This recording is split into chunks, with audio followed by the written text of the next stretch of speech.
Raiders were so convinced that Greg Williams was going to come with what we call a bomb blitz, Skip, which would bring everybody and vacate the middle of the field. Their best receiver, Waller, Skip, he had a career day going. He had 13 catches, 200 yards, and 2 touchdowns. They were so convinced they were coming with the bomb blitz, they left him in the block. Now, remind you, Skip, Derek Carr had missed Aguilar. How many times had he missed Aguilar? He had the deep post, the same one Jimmy Garoppolo missed Emmanuel Sanders with. He missed him on the end zone with that. He missed him like 3 times. The Jets did everything they could to help the Raiders. Skip, the running back ran out of bounds on 3rd down. And the referee kept running the clock, saying, well, he was going backwards. No, he wasn't. They pushed him out of bounds. This is how you know it. Because the head coach, Skip, he could hear everybody calls. He could hear the offensive coordinator when they make a call, or he could hear the defensive coordinator when they make a call. Why are we running bomb blitz in this situation? Skip, a field goal doesn't help you. It's 13 seconds on the clock.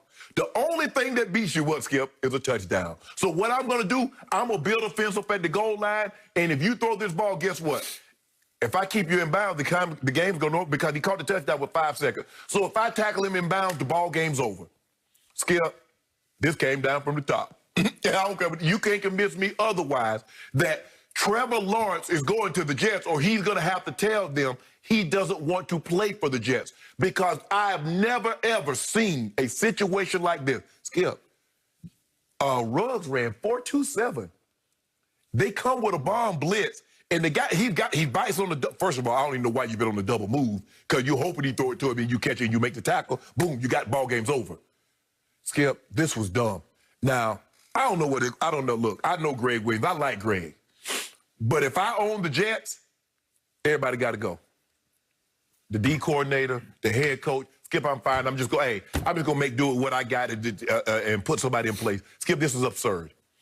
Those guys fought too hard for the coaches to take this victory away from them. And that's what happened. Greg Williams and the head coach, because the head coach, just like Pete Carroll could have overruled Darrell Bevel when he called that bull jive in the Super Bowl, he could have overruled that play, but he didn't, because they do not want to, because Jacksonville only got 1 win too, Skip. So that's the one thing you don't want to have happen, is have that thing be a coin flip and come down to somebody won one more AFC game or somebody lost to this opponent, and you lose that #1 overall pick. The Jets are going to get that pick, and that means they got to go 0-16, and they're going to keep it. Okay, I got to call you on one thing. Go ahead. You seriously accused the Jets of somebody at the top, GM or owner, in the few seconds before the defense was called, before the last play, that they called down and told Greg Williams, you have to call a cover 0 max blitz in this situation. I believe, Skip, that was already discussed. Skip, there is no way you keep running these bomb blitzes when you're up like they were up, Skip. Why would you keep doing that? Why would you keep... Because I can see, Skip, if you're getting in field goal range because, field goal can tie me. Okay, fine. At least you go to overtime. But, Skip, they need a touchdown. They need a touchdown. And the Raiders the Raiders are so convinced that he's going to come with a bomb blitz again. They max protect because they know it's coming.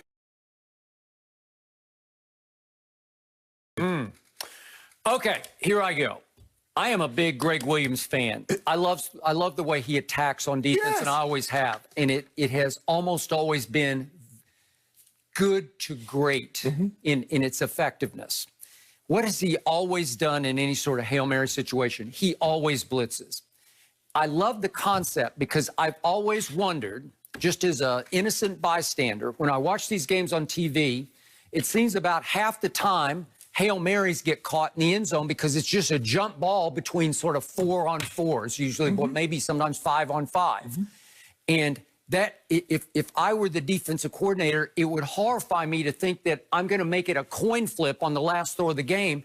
If I give that guy time to wait and wait and wait until everybody gets camped, everybody posts up in the end zone, and then I give him time with a free run into almost a javelin throw of a 60-yard pass or however long it is, so that he can get everything on the ball to get it up as high as he can, to let it drop down amidst the jump ball, and see if you can get a tipped ball or somebody can snag it up high because they just out-jump everybody else. I don't like that concept. I don't like letting the game hang in the balance of a jump ball in the end zone. So if you can get to the quarterback, I see most Hail Marys result from a 3-man rush because you have 5 blocking 3, and you can just block them and block them and block them, and it seems like the guy's got 30 seconds to wind up and throw the football. Well, here's the thing, though, Skip. You're right. It's a 5-on-3. But what they had in this situation this is was different. Okay, but let's look at the play right before. Yes. What happened on the play before the play? If we could see that real quick. Yeah, what happened? They rushed 3. They rushed only 3, and all of a sudden Derek Carr steps up in the pocket, and Aguilar is gone for a touchdown. Why was he gone against basically a prevent defense? Because I don't know, Skip. I don't know what the secondary is doing. I don't know. Both of the safeties. Okay. Okay, think about what they got back there. The corners are rookies, okay? And the safety, one of them, except for Marcus May, who's a good player, but the other one's just a backup who'd never started for the Jets. It's Matthias Farley. Right. And he started some games for the Colts, but he'd never started for the Jets, okay? Right. So he's just the backup. So you have 2 rookies, one of them undrafted, the guy who got burned, right? Whose name happens to be Lamar Jackson, but he's just undrafted out of Nebraska. The other kid's a 5th-round pick, but he's a rookie. Right. Okay? So that's who you're trying to defend with, and Aguilar just runs right through the whole defense. Right. And if the throw is on the money, you are done right there. Right. And then what's everybody going to say? The Jets are pathetic, right? Here's the thing. In a situation like that, what do we say, Skip? Nothing cheap, nothing deep. All you got to do is just keep backpedaling. What are you squatting for? So the problem is they're just terrible in the secondary. They're beat up, and they're just not very good. So Greg Williams on the fly thinks, oh, God, we almost lost it right there. Well, I got 1 shot. We got to get home on this one. We got to get people. We need 2 free runners on Derek Carr, and we'll just knock him down before he can even wind up and throw it, right? Yes. And to your point, Darren Waller has 200 receiving yards, and I don't know if Gruden diagnosed this early, or I don't know if Derek Carr changed the protection at the line of scrimmage, but he had to change something on the fly, or Gruden changed or called it in the huddle for Darren Waller with 200 yards receiving. And by the way, for jump balls, is he not the best jump ball catcher? Like you said, he's having a career day. He is. Why would you want your best pass catcher in blocking? In fact, only 6 tight ends in history have gone over 200 yards in a game. And the one of them is sitting across from me, and he had 214, which is the most ever by a tight end. Am I right about that? You're right. Okay, so what if you, in your game with 214, it was against Kansas City. What if it had come down to a Hail Mary, and you're in the game, and all of a sudden you hear the protection changes and Shannon is blocking? How would you like it? Skip. Well, you'd be not happy. Actually, it actually happened that exact same way. Okay. We were playing Kansas City, and the game had gone into overtime, and I had what I have.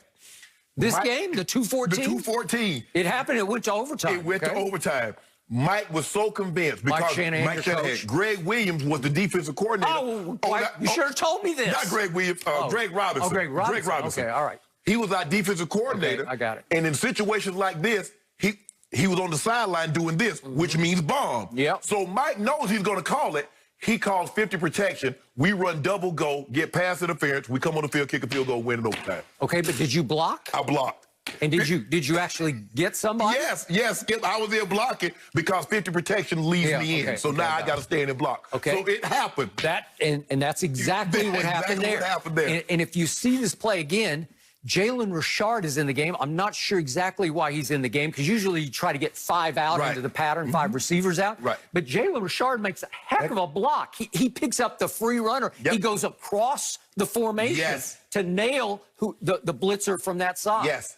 Okay, and then my other problem with this is if Greg Williams is going to call what you call bomb blitz, 2 things have to happen. First, you have to know that you're good enough to get home, and they're not good enough to get home anyway, okay? And that's one of the reasons why you called that. If you have the Rams front, or New Orleans front, or let's say Pittsburgh's before Bud Dupree got hurt, then you say, I got you, because you're not going to be able to block me. So look what Matthias Farley, as I pointed out, a kid from Notre Dame, who hasn't started for the Jets all year. Look at what he's in the middle of the field, and I think he's going to cover. I think he's got Waller man-to-man. Well, he just panics, and he needs to come as hard as he can come, because he would be the potential free runner. Because right now, in the blocking, it's 7 on 7. But Matthias Farley, look at him right in the middle of the field. 48. If we see it again. He's right. No, is he 48? Yeah, 48. Yeah. Okay, so he just hesitates. He who hesitates is lost. Okay, so he just stands in the middle of the field and disqualifies himself from the play. If he sees that he steps back to block and you just come hell-bent up the middle, I don't think anybody can get you. Skip, what happened is that Greg Williams had success. He ran bomb blitz. And you know when he ran it, when he had his most success? He ran it against the Indianapolis Colts when Tracy Porter picked it. Yeah. But he knew the formation. Excuse me. He knew once they got in this formation, if I come, they're going to come with the under route. Now, if they run the sluggo, he's beat. But Greg Williams says, I want you to sell out, just like what Bill Belichick told Malcolm Butler. When they get in this formation, this is what's coming. If they double move you, I can live with it. Okay. All right. And Tracy Porter picked it. He went to the house, and the New Orleans Saints won.